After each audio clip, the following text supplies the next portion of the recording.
Let's go. Let's have the races on here.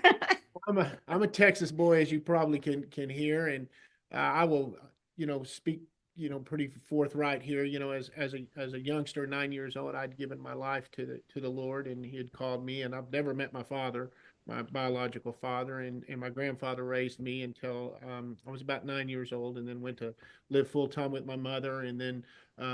Which I didn't know, was my stepfather. I didn't find that out till I was 29 years old. But at 26 years old, having really, I'll say it like this: I was actually the white sheep living in a black sheep family, so to speak, and living in an environment that really wasn't the best of environments, and so by the time I was 26 years old, I'd found myself really addicted to cocaine, and ended up dying for 6.5 hours, and the Lord brought me back to life, and to say the least, never been the same since. Amen. And had looked at being a full-time minister back then, and did so from about 1989 to about 1992, somewhere in that area. But was to get married, and the person that I was dating at that time, my fiance at that time, was not going to marry me if I was going to be a pastor. So, listen, I wrote this nice letter to the Lord and said, I'll be back, and I've got these things to do. I even pinpricked my thumb and put a little blood on there and said,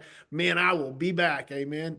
And so 27 years later, and it's kind of ironic here, in 2015, in January of 2015, the Lord was calling me back. And this is after a very successful career.